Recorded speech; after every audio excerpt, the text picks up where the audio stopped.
கழிவுநீர் தொட்டி அமைக்க சரியான இடம் எதுன்னு பார்க்கலாம். அதாவது கழிவுநீர் தொட்டி பல வீடுகளில் வடமேற்கு பகுதியில் போட்டிருப்பாங்க அல்லது தென்கிழக்கு பகுதியில் போட்டிருப்பாங்க. அதிகமாக இந்த ரெண்டு பகுதியில் போட்டிருப்பாங்க. ஒரு சில வீடுகளில் வடகிழக்கு பகுதியில் அந்த கழிவுநீர் தொட்டி அமைச்சிருப்பாங்க. அது மிகப்பெரிய தவறு. அது குடும்ப தலைவரை பாதிக்கும். திருமண வயதில் இருக்கவங்களுக்கு திருமணத்தில் தடை ஏற்படுத்தும்.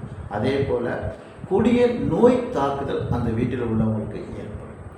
அதற்கடுத்து தென்கிழக்கு பகுதியில் கழிவுநீர் தொட்டி அமைச்சிருக்கிறாங்க. அங்கேயும் தவறான அமைப்பு தான். காரணம், அது பார்த்திங்கன்னா அக்னி பகுதி.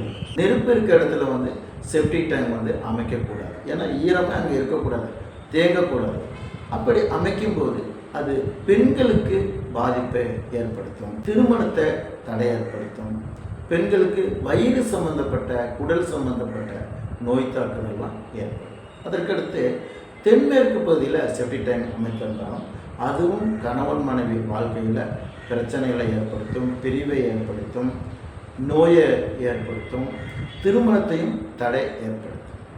அப்போ எந்த பகுதியில் சார் இந்த கழிவுநீர் தொட்டி அமைக்கிறது அப்படின்னா வடமேற்கு பகுதி தான் அமைக்கிறது சிறப்பு. வடமேற்கு வடக்கு பகுதியும் இருக்குது, வடமேற்கு மேற்கு பகுதியும் இருக்குது.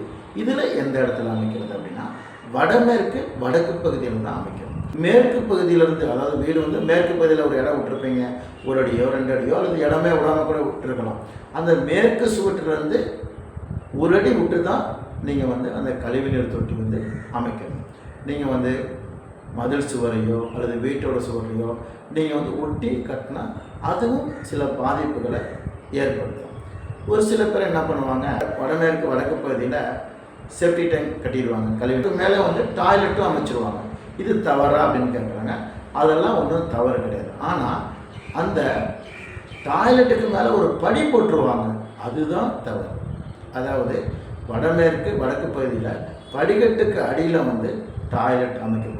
ஆனால் செப்டிக் டேங்க் அமைக்கலாம். பல வீடுகளில், அதாவது நகரங்களில் பார்த்திங்கன்னா இட வசதியாக இருக்காது, வீட்டுக்குள்ளே செப்டிக் டேங்க் இருக்கும். பாதாள சாக்கடை வசதி இருக்க வீடுகளில் பார்த்திங்கன்னா செப்டிக் டேங்க் அமைக்க மாட்டாங்க. அது ஒரு சிறப்பு. செப்டிக் டேங்கே இல்லை அந்த வீட்டில் அப்படின்னா அதை விட சிறப்பு எதுவுமே கிடையாது.